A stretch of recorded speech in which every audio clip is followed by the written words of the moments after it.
Good morning, dear students. Today we will do the next unit, Unit 3.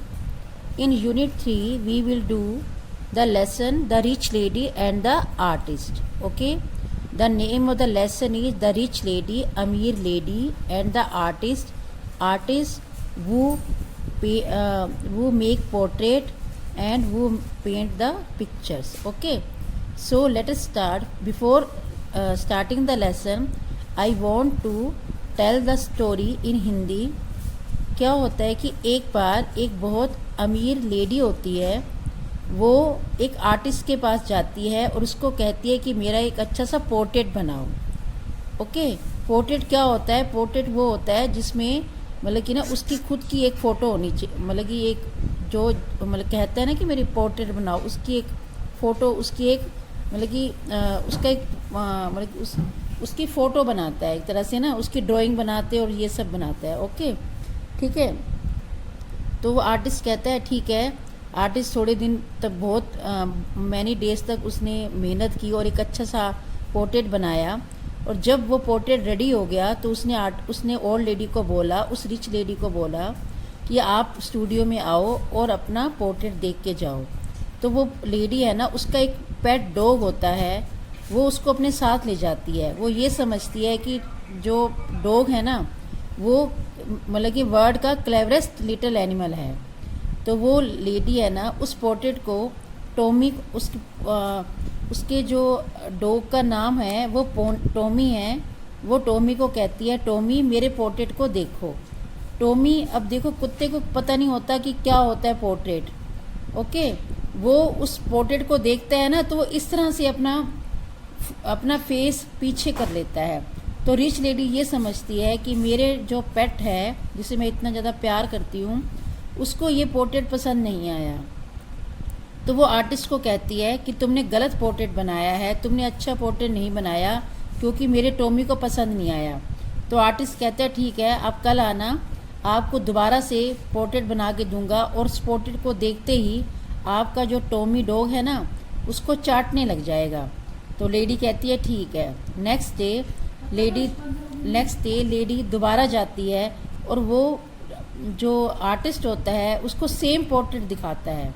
और जैसे ही Tommy है उस portrait को देखता है, वो उस पोर्ट्रेट को ना अपनी जीभ से चाटने लग जाता है. तो रिच लेडी कहती है अब सही है, क्योंकि अब मेरे डॉग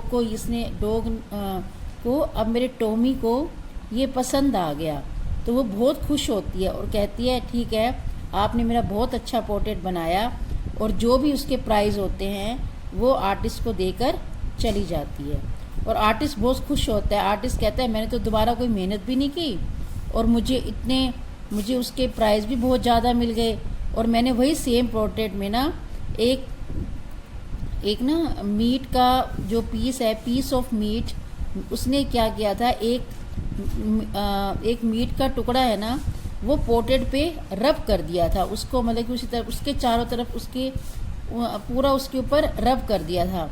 जैसे ही टॉमी को उस पोर्ट्रेट के पास आया, उसको उस मीट की स्मेल उसको उसकी तरफ खींच के लाई. और जैसे उसने पोर्ट्रेट को देखा, उसने पोर्ट्रेट को चाटना शुरू कर दिया. और रिच लेडी ने ये समझा कि पोर्ट्रेट है वो मेरे टॉमी को पसंद आया है. Now this is the story of this lesson. Let us read lesson. Once a rich old lady asked a well known होता है famous artist to paint her portrait. उसको बोला, आर्टिस्ट को बोला कि मेरा एक पोर्ट्रेट पेंट करो. The artist worked hard on the portrait for many days. Artist ने बहुत दिन तक उस पे मेहनत की. When the portrait were ready he invited the lady to his studio. उसने स्टूडियो में लेडी को इनवाइट किया. The old lady came to the studio. Old lady studio में आई. She had her pet dog with her. She was very fond of the dog. She believe that it was the cleverest little animal in the whole world. वह यह मानती थी कि जो dog है वो पूरे वर्ल्ड का एक क्लेवरेस्ट लिटिल एनिमल है. The lady showed her portrait to the dog. Lady ने पोर्ट्रेट अपने डॉग को दिखाया और बोला, look Tommy darling, she said, here is your mistress. Mistress होती है मालकिन। But the dog showed no interest. लेकिन डॉग को इंटरेस्ट नहीं दिखाया, क्योंकि डॉग को इन चीज़ों का क्या पता कि पोर्ट्रेट क्या होता है। ओके, चलिए अब नेक्स्ट पढ़ते हैं। Next paragraph is the wealthy lady turn to the artist and said. जो अमीर लेडी थी ना, वो आर्टिस्ट के पास मतलब कि ना उसकी तरफ घूमी। I don't want this portrait. मुझे ये पोर्ट्रेट नहीं चाहिए। It does not look like me at all. ये लगता है मेरी तरह नहीं दिखता। Even my clever animal can no recognise mean होता है identify.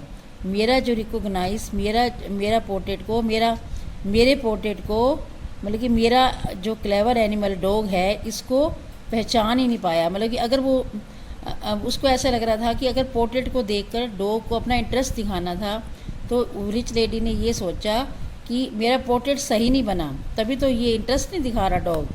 The artist was a man of worldly wisdom. Artist है ना, वो भी बुद्धिमान था, वो भी कम चालाक नहीं, वो बुद्धिमान था। और उसने he knew about the strange ways of wealthy people. उसको पता था अमीर लोगों को किस तरह से तरीके से उनको समझाया जा सकता है। सो ही डिड नॉट आर्ग्यू। इसलिए उसने बहस नहीं करी। ही सिंपली, उसने सिंपल से, आगे देखो बेटे, he simply said, ma'am please come again tomorrow. आप कल दोबारा आइएगा। ओके, उसने बोला कल आप दोबारा आइएगा। I will make the portrait look so real that your Tommy will wag its tail and lick it. मैं उसको, आपके जो पोर्ट्रेट है उसको बिल्कुल रियल बनाऊंगा, ताकि टॉमी आपका जो डॉग है उसको देखते ही चाटने लग जाए। द नेक्स्ट डे, अगले दिन, the lady visited the studio again. अगले दिन दोबारा वो लेडीज गई। This time the dog wagged its tail and ran to the portrait. इस समय क्या हुआ, डॉग फटाफट गया और उसको पोर्ट्रेट को चाटने लग गया। बेटे इस पिक्चर में देखिए, look at this picture and you are seeing that the Tommy is licking the portrait. Okay, it licked it with great interest. बहुत ही मज़े से उसको चाटने लग गया। The lady said, how wonderful, how beautiful. अरे कितना सुंदर है। My Tommy likes the portrait and so do I. मेरे टॉमी ने इसको पसंद किया। Please wrap it up. इसको कृपा करके इसको प्लीज़ अब इसकी पैकिंग कर दो। The artist asked for a big price. Artist ने उससे बहुत सारे पैसे मांग लिए। आर्टिस्ट ने ये बोला कि मैंने ये दोबारा मेहनत की है, इसलिए मुझे और पैसे दो। शी पेड इट विलिंगली में होता है उसको बहुत इच्छा से, उसने अपनी इच्छा से उसको पैसे दे दिए। The artist had a heartily laugh. Artist बहुत खुश हुआ। When she left he had rubbed the portrait with a juicy piece of meat. उसने तो सिर्फ एक जूसी पीस ऑफ मीट से उस पोर्ट्रेट को रब कर दिया था। Its smell had made the dog lick the portrait. उसकी जो स्मेल थी वो मतलब कि ना उसकी स्मेल है ना, उसकी स्मेल के द्वारा ही वो जो टॉमी है उस पोर्ट्रेट को चाटने लग गया था। ठीक है बेटे अब इस लेसन को बहुत अच्छे से पढ़ना है और जो डिफ़िकल्ट वर्ड्स होते हैं ना उनको अंडरलाइन करना है। Okay, thank you and have a nice day.